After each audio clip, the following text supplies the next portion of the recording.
நம்முடைய பிதாவாகிய தேவனாலும் குமாரனாகிய இயேசு கிறிஸ்துவினாலும் பரிசுத்த ஆவியினாலும் உங்களுக்கு கிருபையும் சமாதானமும் இந்த சாயங்கால நேரத்திலே உண்டாவதாக. நாம் இந்த வருடத்திலே முதலாவது வாரத்தை நாம் ஆண்டவருடைய சமூகத்திலே ஆரம்பிக்கிறோம். எதற்காக ஒரு வருடத்தின் ஆரம்பத்தை ஆண்டவர் நமக்கு தருகிறார் என்று சொன்னார், இந்த வருடத்திலே செய்ய வேண்டிய அநேக காரியங்கள் நாம் ஆண்டவருடைய சமூகத்திலே வைத்துவிட்டு செய்யும் போது அதில் நிறைவான ஆசீர்வாதம் கிடைப்பது மாத்திரமல்ல, ஆண்டவருடைய வழி நடத்துதலும் அவருடைய பலமும் பாதுகாப்பும் நமக்கு வைக்கப்படுகிறது. இந்த நாளிலே நான் திருச்சபைக்கு ஒரு செய்தியை கொடுக்க வேண்டும் என்று சொல்லி ஆண்டவருடைய சமூகத்திலே காத்திருக்கும் போது கர்த்தர் தந்த வார்த்தை எசேக்கியேல் தீர்க்கதரிசன புஸ்தகம் 38ஆம் அதிகாரம் 7ஆம் வசனத்திலே சொல்லப்படுகிறது. எசேக்கியேல் 38ஆம் அதிகாரம் 7ஆம் வசனத்தை ஒருவர் வாசிக்கலாம். நீ ஆயத்தப்படு, உன்னுடனே கூடின எல்லா கூட்டத்தையும் ஆயத்தப்படுத்து, நீ அவர்களுக்கு காவலாளனாயிரு. ஆண்டவர் எசேக்கியா தீர்க்கதரிசியிடத்திலே ஒரு கட்டளையை கொடுக்கிறார். என்ன கட்டளை? முதலாவது, நீ ஆயத்தப்பட வேண்டும், பிறரை ஆயத்தப்படுத்த வேண்டும், அவர்களுக்கு காவலாளியாக இருக்க வேண்டும். ஏன் ஆண்டவர் இந்த செய்தியை எனக்கு கொடுத்தார் என்று சொல்லி நான் தேடி பார்க்கும் போது ஆண்டவர் ஆயத்தப்படுத்த வேண்டிய ஒரு சில காரியங்களை இந்த ஒரு வாரமும் பேசும்படியாக அடியனுக்கு செய்தியை தந்தபடியினாலே இன்றைக்கு முதலாவது ஒரு ஆயத்தத்தை நான் உங்கள் மத்தியில் வைக்கும்படியாக விரும்புகிறேன். இந்த ஆயத்தப்படுகிற காரியம் இந்த வருடம் முழுவதும் நம்முடைய தனிப்பட்ட வாழ்விலே, நம்முடைய குடும்ப வாழ்விலே, நம்முடைய திருச்சபைக்கு ஆசீர்வாதத்தையும் வளர்ச்சியும் தரும் என்பதிலே ஆண்டவருடைய வார்த்தை உறுதியாக நமக்கு அறுதியிட்டு சொல்லுகிறது. இந்த ஆயத்தப்படுத்துகிற காரியங்களிலே முதலாவது ஆண்டவர் யாத்ராகமம் 15ஆம் அதிகாரம் 2ஆம் வசனத்திலே ஒரு வார்த்தை சொல்லுற வாசிக்கலாம். யாத்ராகமம் 15ஆம் அதிகாரம் 2ஆம் வசனம், கர்த்தர் என் பலனும் என் கேடகமுமானவர், அவர் எனக்கு ரட்சிப்புமானார், அவரே என் தேவன், அவருக்கு வாசஸ்தலத்தை ஆயத்தம் பண்ணுவேன், அவரே என் தகப்பனுடைய தேவன், அவரை உயர்த்துவேன். இங்கே ஆங்கிலத்திலே சொல்லப்படுகிறது, I will prepare an inheritance அல்லது habitation, அதை உருவாக்குவேன் என்று சொல்லுகிறார். இங்கே சூழ்நிலை நாம் மிக கவனமாக பார்க்க வேண்டும். யாத்ராகமம் 13ஆம் அதிகாரத்திலே காணப்பட்ட காரியம் என்ன? இஸ்ரவேல் ஜனங்கள் எகிப்தின் அடிமைத்தனத்திலிருந்து புறப்பட்டு வருகிறார்கள். சிவந்த சமுத்திரத்தின் முன்னணியிலே வந்து உட்கார்ந்து இருக்கிறார்கள். ஆண்டவர் சொல்லுகிறார், நீ இஸ்ரவேல் ஜனங்களை மிக்தோலுக்கு நேராக நடத்தி சிவந்த சமுத்திர கரையிலே அவளை பாளையங்களாக பண்ணு. ஆண்டவர் சொன்னது போல மோசே இஸ்ரவேல் ஜனங்களை நடத்தி செங்கடலுக்கு முன்பாக வந்து உட்கார்ந்து இருக்கிறார்கள். இப்பொழுது மிக வேகமான ஒரு சத்தம் புறத்திலிருந்து கேட்டுக்கொண்டிருக்கிறது. மிகவும் கூச்சலோடு ஒரு சத்தம் வருகிறது. என்ன சத்தம்? எகிப்தியர் அவர்களை பின்தொடர்ந்து ரதங்களிலே வருகிறார்கள். பிரதானமான 600 ரதங்களோடு இந்த எகிப்தின் பார்வோனுடைய சேனையானது இவர்களை கட்டி வருகிறது. என்ன செய்வதென்று தெரியவில்லை. பிற்பக்கத்திலே பார்வோனுடைய சேனை, முற்பக்கத்திலே சிவந்த சமுத்திரம், இரு பக்கத்திலும் மனாந்தரத்தின் பள்ளத்தாக்குகளுக்குள்ளே இவர்கள் சிக்கிக் கொண்டார்கள். இப்பொழுது முறுமுறுக்க ஆரம்பிக்கிறார்கள்.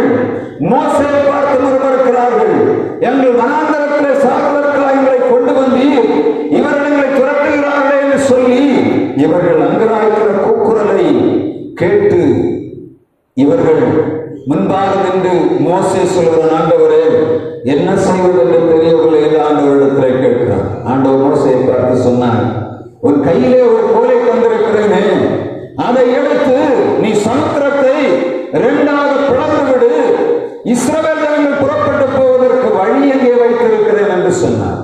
மனித கண்களுக்கு முன்பாக சிவந்த சமுத்திரம் இருந்தது. ஆனால் ஆண்டவர்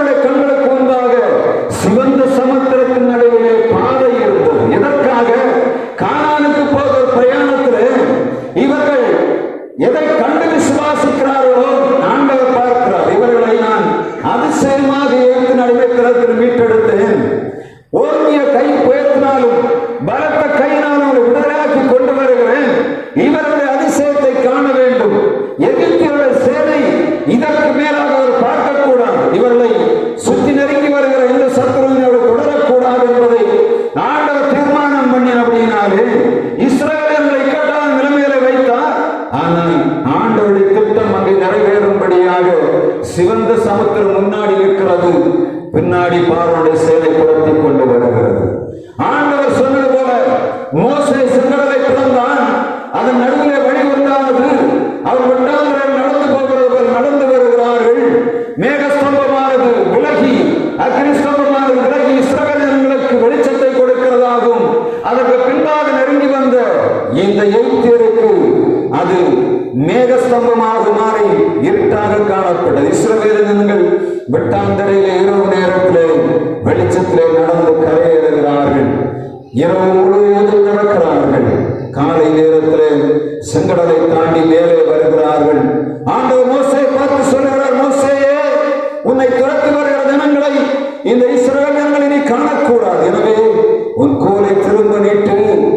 செங்கடல் அவர்களை மூடி போட்டது. இப்பொழுது ஒரு ஜெயஸ்தம்பம், ஒரு ஜெயகம்பீரமான வார்த்தை மோசேயும் இஸ்ரவேல் ஜனங்களும் பாட ஆரம்பிக்கிறார்கள். அங்கே வருகிறது தான் என்னத தொடர்வேன், பிடிப்பேன், பங்கிடுவேன் என்று சொல்லி எங்களை நெருக்கி வந்த சத்துரு அழிந்து போனான்.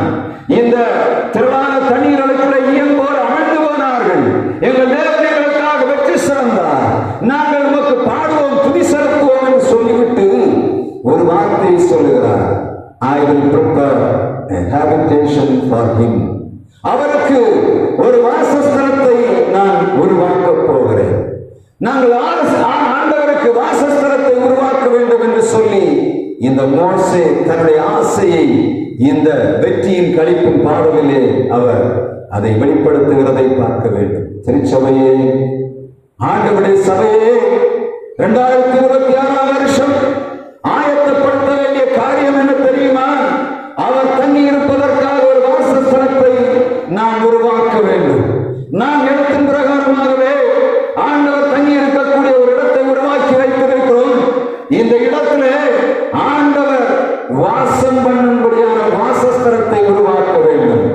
இங்கே ஆண்டவரை பார்ப்பவர் சொல்லுகிறார், நான் வாசஸ்தலத்தை உருவாக்க போகிறேன். வாசஸ்தலம் என்று சொன்ன நான் தேடி பார்த்தேன். அந்த வார்த்தை ஹேபிடேஷன் என்று சொல்லப்படுகிறது. ஹேபிடேஷன், வாசஸ்தலம் என்று சொன்னா என்ன? பறவைகள் வருகிற வேடந்தாங்கள் ஒரு வாசஸ்தலம். இந்த வாசஸ்தலத்திலே திரளான பறவைகள் வருகிறது. அந்த சீசன் முடிகிறது வரையிலும் அது அனுபவிக்கிறது. எத்தனையோ ஆயிரக்கணக்கான மைல்களுக்கு அப்பால் இருந்து இந்த வாசஸ்தலங்களை தேடி வருகிறது. காரணம் என்ன? நல்ல இனப்பெருக்க காலங்களை தேடி வருகிறது.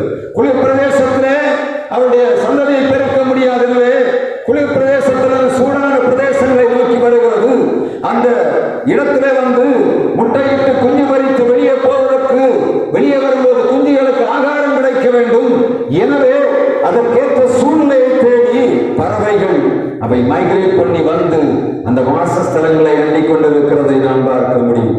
சில மழைக்காலங்கள், வசந்த காலங்களில் நீங்க பார்த்தீங்கன்னா நம்ம இடங்களில் வித்தியாசமான பறவைகளை நாம் பார்க்க முடியும். மற்ற நாட்களில் பார்க்க முடியாதது. இந்த மழை முடிந்து வசந்த காலம் வருகிற நாட்களிலே இந்த குருவிகளுடைய கூட்டத்தை நாம் பார்க்க முடியும். எங்க பார்த்தாலும் தண்ணி இருக்கக்கூடிய இடங்கள், அந்த இடங்களிலே கொக்குகள், நாரைகள், விதவிதமான பறவைகள் வருகிறதை நாம் பார்க்க முடியும். எந்த நாட்டிலிருந்து வருகிறது என்று தெரியாது. ஆனால் இந்த வாசஸ்தலம் என்று சொல்வது என்ன? அவைகள் வந்து தங்கி இளைப்பாரி தங்கள் இனத்தை பெருக்கிவிட்டு பறந்து போகிற அந்த ஒரு சூழ்நிலை தான் என்ன வாசஸ்தலம் என்று சொல்லப்படுகிறது. வீடு கட்டுகிறோம், அது வேற. வாசஸ்தலம் என்று சொல்வது எல்லாருக்குமே சந்தோஷம் நிறைந்த இடம். வாசஸ்தலம் என்று சொல்வது ஆண்டவருடைய பிள்ளைகள் வந்து அவர்கள் சமாதானமாய் போகிற இடம்.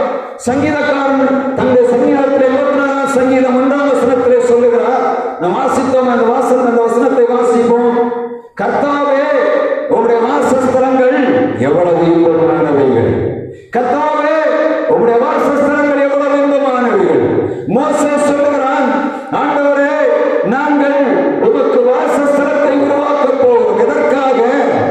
நீர் தங்கி இருக்க வேண்டும். எனவே மோசே செய்கிற காரியம் என்ன? அவன் ஒரு வாசஸ்தலத்தை உருவாக்குகிறான். யாத்ரா 40ஆம் அதிகாரம் 2ஆம் வசனத்திலே அந்த வார்த்தை வாசிக்கப்படுகிறது. எழுத்தின் பிரகாரமாகவே நாம் இந்த வசனத்தை வாசிக்கும் போது நமக்குள்ளே வரவேண்டிய ஒரு திட்டமான காரியம் அங்கே எழுதப்படுகிறது. யாத்ரா 40ஆம் அதிகாரம் 2ஆம் வசனத்தை வாசிக்கலாம். நீ 1ஆம் மாதம் முதல் தேதியிலே ஆசரிப்பு கூடாரத்தை ஸ்தாபனம் பண்ணு. இங்கே ஆண்டவர் சொல்லுகிறார், மோசேக்கு ஆசை என்ன? மோசேக்கு ஒரு ஆசை இருந்தது, வாசஸ்தலம் உருவாக்கப்பட வேண்டும். இப்பொழுது எல்லா அடிமைத்தனத்துக்குள்ளும் நீங்கி ஆண்டவர் கட்டளை கொடுக்கிறார், நீ ஆசரிப்பு கூடாரத்தை உருவாக்க வேண்டிய பணிமுறைகளை சொல்லிக் கொடுக்கிறார். பிரகாரத்தை உண்டாக்கு, பரிசுத்த ஸ்தலத்தை உண்டாக்கு, மகா பரிசுத்த ஸ்தலத்தை உண்டாக்கு, கிருபாசனத்தை உண்டாக்கு, எல்லாவற்றையும் செய்துவிட்டு நீ ஸ்தாபனம் பண்ணு என்று சொல்லுகிறார். இவர் எல்லாவற்றையும் ஆயத்தப்படுத்திவிட்டு அந்த வாசஸ்தலத்தை 1ஆம் மாதம் 1ஆம் தேதியிலே என்ன பண்ணினார்? ஸ்தாபனம் பண்ணினார். 40ஆம் அதிகாரம் 34ஆம் வசனத்தை ஒரு வாசிக்கலாம். அப்பொழுது ஒரு மேகம் ஆசரிப்பு கூடாரத்தை மூடினது. 35 மேகம் அதன் மேல் மூடினபடியினாலே கர்த்தருடைய மகிமை வாசஸ்தலத்தை நிரப்பிற்று. மோசே ஆசரிப்பு கூடாரத்திலே வாசஸ்தலத்திலே என்ன இருக்கும்? மகிமை, தேவ மகிமை இருக்க வேண்டும். மோசே சொல்லுகிறான், I am going to prepare and habitation for you. உமக்கு நான் ஒரு வாசஸ்தலத்தை உருவாக்க போறேன். எதற்காக? உம்முடைய மகிமை அங்கே தங்கி இருக்க வேண்டும். அவருடைய மகிமை வாசஸ்தலத்தில் தங்கி இருக்கும் போது என்னென்ன கிடைக்கும் தெரியுமா? வசனம் சொல்லுகிற சங்கீதக்காரன் 84ஆம் அதிகாரத்திலே சொல்லுகிறான். சங்கீதம் 84 அவன் சொல்லுகிறான், ஆண்டவரே உம்முடைய கூடாரங்கள் 84:3 வாசிக்கலாம். 84:3 சங்கீதம் 84:3 கர்த்தாவே உம்முடைய பீடங்கள் அண்டையிலே அடைக்கலான் குருவிக்கு வீடும், தகைவிலான் குருவிக்கு தன் குஞ்சுகளை வைக்கும் கூடும் கிடைத்தது. வாசஸ்தலத்தில் என்ன கிடைக்கிறது? சங்கீதக்காரன் சொல்லுகிறான், கர்த்தாவே உடைய வாசஸ்தலங்களே எவ்வளவு இன்பமாயிருக்கிறது. எனக்கு மாத்திரமல்ல, தகைவிலான் குருவிக்கும் அடைக்கலான் குருவிக்கும் அங்கே என்ன இருக்கு? வீடும் கூடும் ஆண்டவர் வைத்திருக்கிறார். அற்பமாக எண்ணப்பட்ட அடைக்கலான் குருவி, தகைவிலான் குருவி, இவைகளை ஆண்டவர் தன்னுடைய வாசஸ்தலத்திலே குடியிருக்க பண்ணுகிறார். ஆண்டவருக்கு ஒரு வாசஸ்தலத்தை நாம் உருவாக்க வேண்டும். எதற்காக? தகைவிலான் குருவிகள், அடைக்கலான் குருவிகள் வெளியே கிடக்கிறது.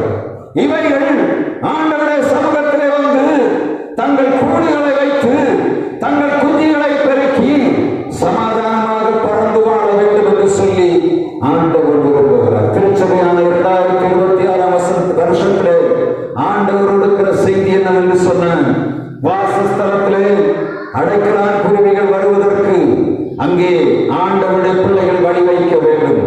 தகைவிலான் குருவிகள் வருவதற்கு நாம் ஆயத்தமாக இடத்தை ஆயத்தப்படுத்த வேண்டும். திருச்சபை மாத்திரமல்ல, இது திருச்சபை கண்களாலே கைகளாலே கட்டப்பட்ட திருச்சபை.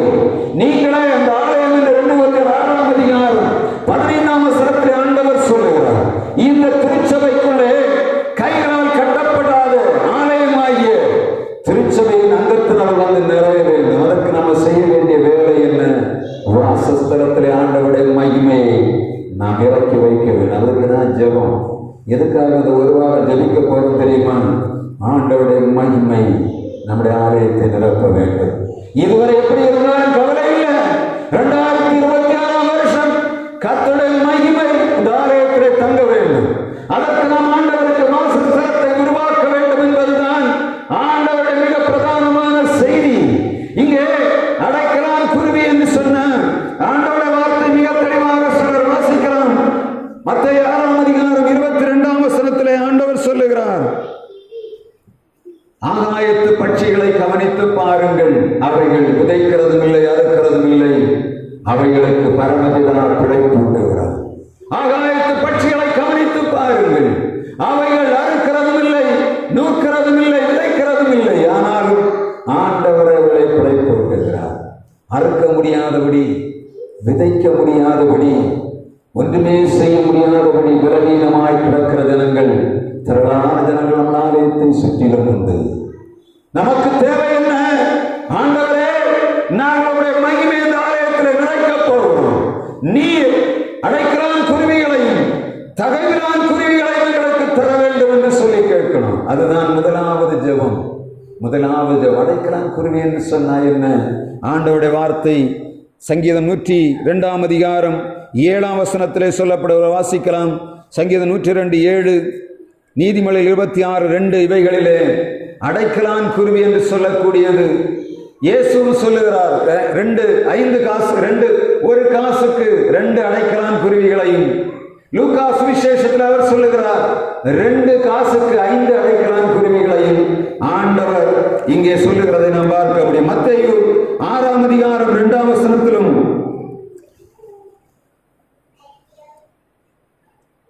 லூக்கா 12 அதிகாரத்திலும் அவைகள் சொல்லப்படும். மத்தேயு 10 அதிகாரம் 29-30 வசனங்களிலே ஆண்டவருடைய வார்த்தை சொல்லுகிறது, ஒரு காசுக்கு 2 அடைக்கலான் குருவி. இந்த அடைக்கலான் குருவியுடைய வாசஸ்தலம் எங்கே? வாசஸ்தலம் எங்கே? ஆண்டவருடைய வாசஸ்தலத்துக்குள்ளே இந்த அடைக்கலான் குருவி வருகிறது. ரொம்ப கவனமா பார்த்தீங்கன்னா தெரியும், ஒரு காசுக்கு 2 அடைக்கலான் குருவி. கொஞ்சம் வருஷத்துல 2 குருவி இருக்கிறதுலே மிகவும் அற்பமாக, மிகவும் எளிதான பறவை. இந்த நம்முடைய காலங்களிலே பார்த்த சிட்டுக்குருவி என்று சொல்லக்கூடிய வகையைத்தான் அடைக்கலான் குருவி என்று சொல்லப்படுகிறது. எவ்வளவு போல இருக்கும் அடைக்கலான் குருவி? சிட்டுக்குருவி எவ்வளவு போல இருக்கு? அதுக்கு ஆண்டவர் எங்கே வைத்திருக்கிறாராம்? வாசஸ்தலத்திலே இடத்தை வைக்க. சங்கீதக்காரன் சொல்லுகிறான், உம்முடைய பீடங்கள் அண்டையிலே அடைக்கலான் குருவிக்கு வீடும், தகையிலான் குருவிக்கு தன் குஞ்சுகளை வைக்கும் கூடும் கிடைத்ததே. அடைக்கலான் குருவி அது விலை மலிவானது. சங்கீதம் 84 அதிகாரம் 3 வசனத்திலே சொல்லப்படுகிறது, அவை மிகவும் அற்பமாக விலை மலிவாக கிடைக்கக்கூடிய ஒரு பறவையாக காணப்படுகிறது. இரண்டாவதாக சங்கீதம் 102 அதிகாரம் 7 வசனம் சொல்லுகிறது, அது நித்திரை இல்லாமல் தனித்திருக்கும் ஒரு குருவியை போல இருக்கிறது. எத்தனை ஜனங்கள் நித்திரை இல்லாமல் தனித்திருக்கிறார்கள். அடைக்கலான் குருவி என்று சொல்லுவது அது 2 குருவி இணைந்து வாழும். ஒரு குருவி அது காலமாகிவிட்டது என்று சொன்ன இன்னொரு குருவி தனியாக உட்கார்ந்து அழுது கொண்டிருக்குமா? ஆண்டவருடைய வார்த்தை சொல்லுகிறது, சங்கீதக்காரன் சொல்லுகிறான், நான் நித்திரை இல்லாமல் தனித்திருக்கும் குருவியை போல இருக்கிறேன் என்று சொல்லுகிறான். எத்தனை பேர் நித்திரை இல்லாதபடி அடைக்கலான் குருவியை போல நம்முடைய பகுதியிலே காணப்படுகிறார்கள். இவர்களை தேடி அவருடைய வாசஸ்தலத்தில் கொண்டு வருவதற்கு நாம் ஆண்டவருக்கு வாசஸ்தலத்தை ஆயத்தப்படுத்த வேண்டும். அதுதான் ஆண்டவரிடத்திலே கேட்பது. அவருடைய மகிமை அவருடைய ஆலயத்தில் தங்கி இருக்க வேண்டும். அவருடைய மகிமைக்கு விரோதமாக நம்முடைய கிரியைகள் காணப்படவே கூடாது. அடைக்கலான் குருவிகள் வாசஸ்தலத்தை தேடி வர வேண்டும். நித்திரை இல்லாமல் தனித்திருக்கும் குருவிகள் வர வேண்டும். அதை போல இந்த அற்பமாய் எண்ணப்படுகிற ஜனங்கள், எல்லாராலும் பரிதவிக்கப்பட ஜனங்கள், ஒருவராயும் நேசிக்கப்படாத ஜனங்கள், திரளான ஜனங்கள் நம்மை சுற்றிலும் காணப்படுகிறார்கள். அவர்களை தேடி அவர்களுக்கு கொடுக்க வேண்டிய சமாதானத்தை கொடுத்து சமாதான காரணத்தில் கொண்டு வருவதற்கு நாம் வாசஸ்தலத்தை உருவாக்க வேண்டும். தகைக்கலான் குருவி என்று சொல்லுவது அது மிகவும் விசேஷமான பறவை. அதனுடைய இருப்பிடம் என்னவென்றே தெரியாது. நம்ம அதை தேடி பார்த்தா தெரியுது. நம்ம வீடுகளுக்கு பக்கத்துல கீழே இறங்காது. எங்க இருக்கும்னா அந்த கம்பிகளில் மரக்கிளைகள் எங்கேயாவது உட்கார்ந்து இருக்கும்.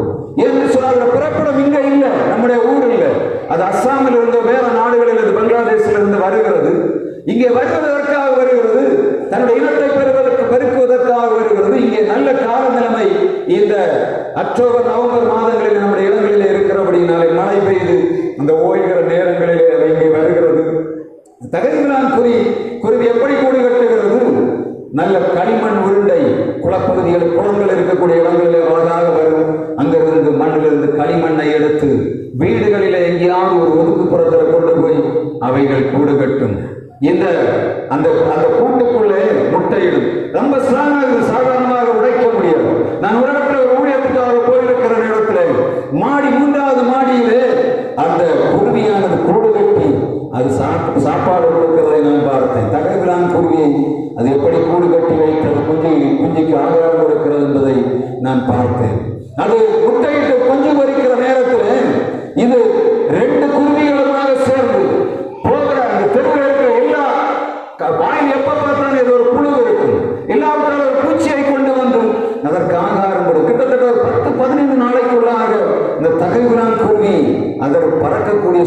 உருவாகி ஆகாரம் கொடுத்துக் கொண்டே இருக்கும்.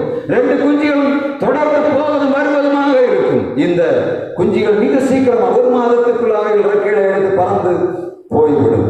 தகைகுலான் குருவி. ஆனா அதுக்கு என்ன இல்லை, சொந்த ஊரு இங்க மண்ணில் கால் வைக்காது.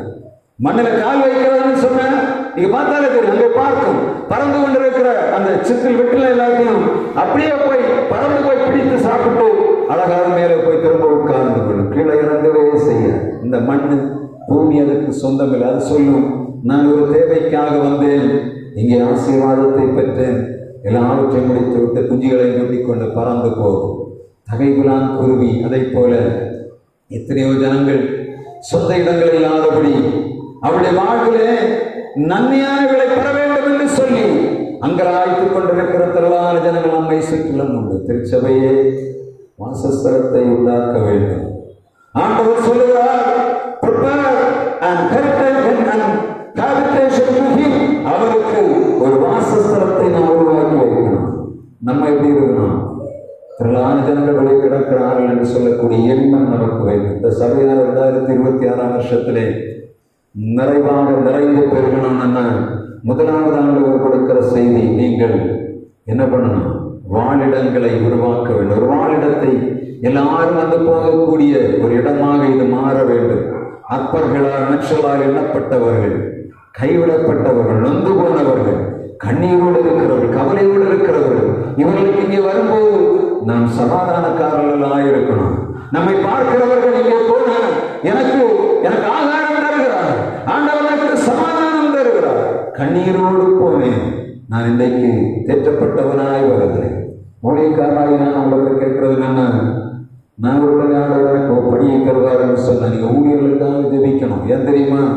இந்த ஊழியம் வளர்ந்து பெருகணும்னா நீங்க உங்கள் அனுதின ஜெபங்களில ஊழியர்களுக்காக ஜெபிக்கணும். என்ன ஊழியர்கள், நீங்க உங்கள் குடும்பங்களுக்காக நாங்கள் ஜெபம் பண்ணி கொண்டிருக்கிறோம். ஆனால் ஊழியர்களுக்கு ஒவ்வொரு நாளும் பிசாசின் மூலமாக போராட்டம் உண்டு. என்ன, எந்த இடத்துல விடுதலை உருவாக வேண்டும் என்று ஆண்டவர் விரும்புகிறார்கள், அந்த இடத்துல சாத்தானானவன் தன்னுடைய மிக பயங்கரமான ஆயுதத்தை பயன்படுத்துவான். அது முதல்ல எங்க பயன்படுத்துவான்? எங்க பயன்படுத்துவான்? மேய்ப்பெண்ணர் தான் முதல்ல கண் வைப்பான். மேய்ப்பனை கை வச்சு முடிச்சுட்டானே நான் திருச்சபையை காலி பண்ணி விடலாம். அதனால உங்கள் ஜெபங்களில உங்கள் ஊழியர்களை நீங்க தாங்கணும். அது மிக முக்கியமான காரியம். ஆண்டவர் இதை சொன்னபடினாலே சொல்லுகிறேன். நான் ஒரு வாசஸ்தலத்தை உருவாக்கும் பொழுது அந்த ஊழியக்காரன் வருகிற ஜனங்களுக்கு என்ன கொடுக்கணும்? சமாதானமான வார்த்தையை கொடுக்கணும். அவர்களை போஷித்து அனுப்பணும். நல்ல புல்லுள்ள இடங்களை அவரை மேய்க்க வேண்டும். அதுதான் என்ன பண்ணணும்? வாசஸ்தலத்துடைய மிக பிரதானமான காரியம். உங்கள் ஜெபங்களில் ஜெபங்களிலே ஊழியருக்காக ஜெபியுங்க. அதை போல நம்மை ஆயத்தப்படுத்த ஆண்டவரே 2025ஆம் வருஷம் வரையிலும் என்னால இந்த சபை வளராமல் கிடக்குதுன்னா என்னை மன்னியும். என்னுடைய சுயத்தினாலே நான் இப்பொழுது இருக்கக்கூடிய இந்த வறுமைக்குள்ளே கிடக்கிறதா? எங்கள் ஆலயத்தை சுற்றலாம் ஜனங்கள் கிடக்கிறார்கள். ஏன் ஆண்டவரே, எங்கள் நாற்காலிகள் எல்லாம் காலியாய் கிடக்கிறது என்ற எண்ணம் ஒவ்வொருவருக்கும் வேணும். இருக்கும்போது நீங்கள் கூட்டி வருவீங்க. நீங்கள் ஜெபித்தா அவருடைய மகிமை வெளிப்படுத்துவார். உள்ள வருகிற ஜனங்கள் விடுதலை பெறாமல் போகவே மாட்டாங்க. நான் அனைத்து ஊழியங்களில் போயிருக்கிற அப்படின்னு சொல்லுகிறேன். கர்த்தருடைய மகிமை எங்கே இருக்கோ அங்கே சாத்தானுடைய போராட்டத்தை ஆண்டவர் தகர்த்தறியும்படியாக அநேக காரியங்களை செய்வார். ஆனால் சபைக்குள்ளே மகிமை வந்து விட்டது என்று சொன்னால் அந்த சபை வளர்ந்து பெறுது. அந்த திருச்சபையானது பிறருக்கு மாதிரியாய் வாழும். அந்த இடத்துல இருக்கக்கூடிய அந்த திருச்சபையிலே காணப்படுகிற ஒரு மாதிரியானது மற்ற இடங்களிலே பேசப்படும். என்னுடைய திருச்சபைகளை நீங்க பார்த்தீங்கன்னா தெரியும். திருச்சபையில பெயரை சொல்லும் போதே நம்ம கண்ணால பார்த்துருக்கிறோம்.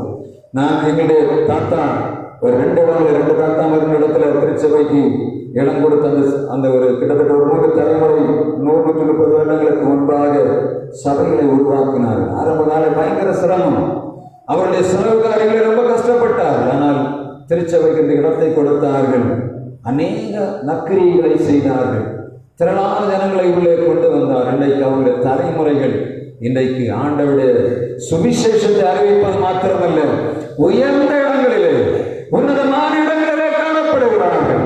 அவர் சொல்வார்கள், இவர்கள் மூலமாக நாங்கள் திருச்சபைக்குள்ள காலடித்து வைத்தோம். அன்றைக்கு இருந்த சூழ்நிலை, வறுமை, பலவீனம், எல்லாராலும் ஒதுக்கப்பட்ட சூழ்நிலைக்குள்ளே கிடந்தோம். ஆனால் இந்த திருச்சபைகளை ஏற்றுக்கொண்டது இன்றைக்கு செழிப்பான தலைமுறைகள் வாழ்ந்து கொண்டிருக்கிறது என்று சாட்சி சொல்லுகிறார்கள். நாமும் அந்த சாட்சியை கேட்கும்படியாக ஆண்டவர் இரக்கம் பாராட்டுவாராக. நாம் செய்ய வேண்டிய முதல் காரியம் prepare and habitation to God. நம்முடைய ஆண்டவருக்கு நாம் வாசஸ்தலத்தை 2026 வருஷத்திலே உருவாக்க வேண்டும். அதற்கு ஆண்டவர் இங்கே தங்க முடியாதபடி தடையாய் கிடக்கிற நமக்குள்ளே காணப்படுகிற எவைகளாக இருந்தாலும் ஆண்டவருடைய சமூகத்தில் வைக்கிறேன். ஆண்டவருடைய சமூகத்தில் கொடுத்து விட்டு உங்கள் இதயங்களை இறக்கி விட்டு, ஆண்டவரே, நாம் ஒரு தடையாக, ஒரு ஆத்மாவிலே ஒருவருக்கு நாட்டவராக மாறிவிடக்கூடாது. ஆண்டவருடைய வாசஸ்தலத்திலே அவருடைய மகிமை தங்கி இருக்க வேண்டும். ஆண்டவருடைய ஆலயத்திலே அவருடைய மகிமை ஜனங்கள் காண வேண்டும். அவருடைய விடுதலை அனுபவிக்க வேண்டும் என்று சொல்லி நாம் ஒவ்வொரு நாளும் ஜெபிக்கணும். நாம் இவர்களுக்காக, நம்முடைய பிறருக்காக ஜெபிக்கும் போது ஆண்டவர் நம்முடைய குடும்பங்களை ஆசீர்வதிப்பார், நம்முடைய குடும்பங்களை மேன்மையாக வைப்பார். நீங்க ஒன்றுமே செய்ய வேண்டாம். நீங்க பிறருக்காக ஜெபிக்கும் போது ஆண்டவர் குடும்பங்களை ஆசீர்வதிப்பதை நீங்க மிக தெளிவாக பார்ப்பீங்க. மற்றவர்களுடைய குறைகளை பார்த்து, குறைவுள்ளவர்கள் நாம் உலகத்திலே, நாம் எல்லாருமே குறைவுள்ளவர்கள். நான் பேசுகிற நம்பர் சுத்தவன் இல்லை. ஆண்டவர் கொடுத்த செய்தியை கொடுக்கிறோம். கிருபையினால் தான் நிலைநிற்கிறோம். ஒரு மனிதன் இந்த உலகத்திலே பரிசுத்தவான் இல்லை. ஒவ்வொருவரும் கொடுக்கப்பட்ட பணியை சிறப்பாக ஆண்டவருக்காக செய்வோம்.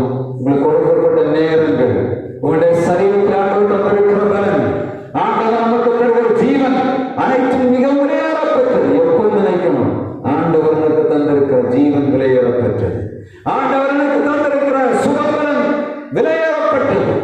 ஆண்டவருக்கு தந்திருக்கிற குடும்பம், பிள்ளைகள் மிகவும் விலையேறப்பட்டது. இதை போலத்தான் நம்மை சுற்றி இருக்கிறவர்களும் கிடக்கிறார். எனவே நாம் அவர்களுக்கு இன்பம் காட்டுவோம், அவர்களை தேடி போவோம், வாசஸ்தலத்தை உருவாக்குவோம். இதில் நாம் ஒன்றாய் சேர்ந்து இணைந்து ஆண்டவருடைய நாமத்தை மேன்மைப்படுத்துவோம். கர்த்தருடைய வருகைக்கென்று ஆத்துமாக்களை ஆயத்தப்படுத்துவோம். நம்மிடந்து ஒரு பாடலை பாடும்போது ஆண்டவருக்கென்று காணிக்கை செலுத்தலாம்.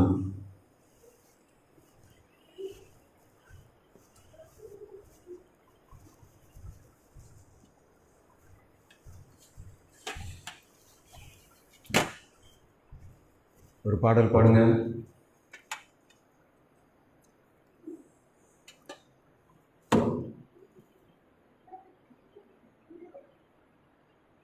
எம் உயர்ந்த வாசஸ்தலமதுவேயம் பூரண சீயோனே, கண்மலையின் மேலே கழுகு போல் உன்னதத்தில் வாழ்வோம். இயேசு பக்தர்களே ஜெயம் பெற்று பிதாமுகம் காண்போம். எம் உயர்ந்த வாசஸ்தலமதுவே எம் பூரண சீயோனே, அன்பில் பூரணமே அதிலே பயமில்லை. அன்பரேசுவிலே அதை நாடி கண்டடைவோம். ஏழு தூண்களுடன் திடஸ்திவாரனுடன், ஏழு தூண்களுடன் திடஸ்திவாரனுடன், இயேசுவின் மேல் நின்ற வீராய் நாம் இலங்கிடுவோம். இயேசுவின் மேல் நின்ற வீராய் நாம் இலங்கிடுவோம். எம் உயர்ந்த வாசல் ஸ்தலமதுவேயம் பூரண சீயோனே. அன்பின் நமக்கு நன்றி செலுத்துகிறோம். இந்த வருடத்தின் 5ஆம் தேதியிலே, முதல் மாதம் 1 தேதியிலே வாசஸ்தலத்தை ஸ்தாபனம் பண்ண சொல்லி மோசேக்கு கட்டளை கொடுத்து, தேவஊழியர்களாய், கர்த்தாவே செயற்குழு உறுப்பினர்களாய், திருச்சபையின் அங்கத்தினர்களாய் நாங்கள் வாசஸ்தலத்தை ஸ்தாபனம் பண்ணும்படியாக சொல்லுகிறீர். ஆண்டவரே, எங்களிலே காணப்படுகிற குறைகளை நீக்கி போடுவீராக, எங்கள் குற்றங்களை கர்த்தர் மன்னிப்பீராக.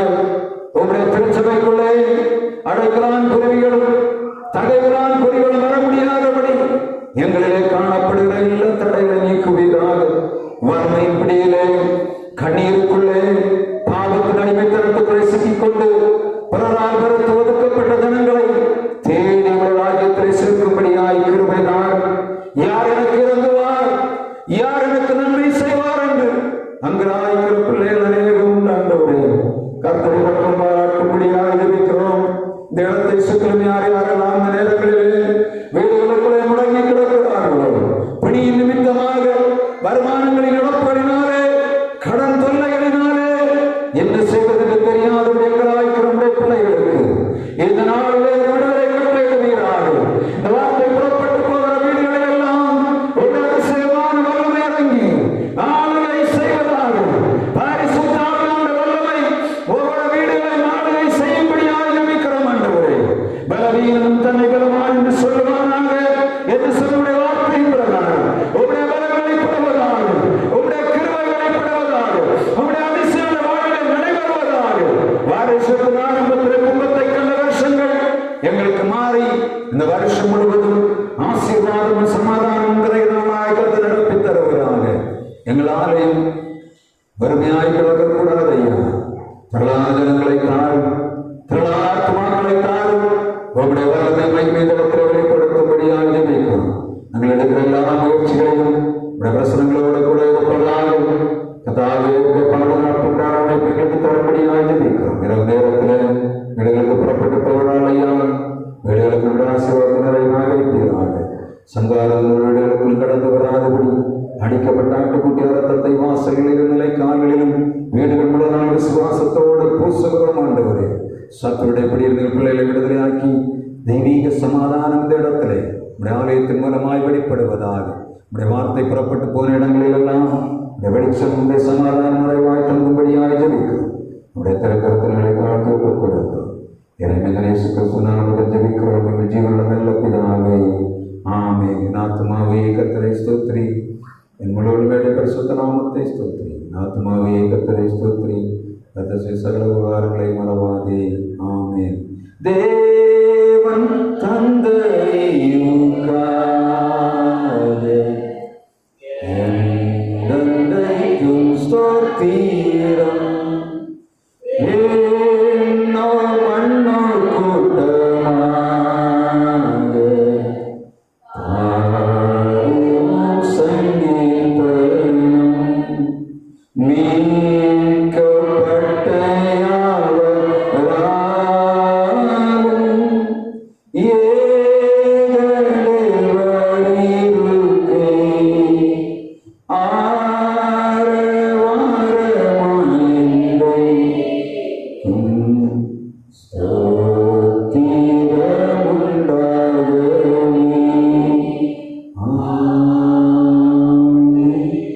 நம்முடைய பிதாவாகிய கடவுளுடைய அன்பும் குமாரனாகிய இயேசு கிறிஸ்துவின் கிருபையும் தூய ஆவியானவரின் இல்லாத பிரசன்னம் நம் அனைவரோடும் என்று நிலைத்திருந்து காப்பதாக.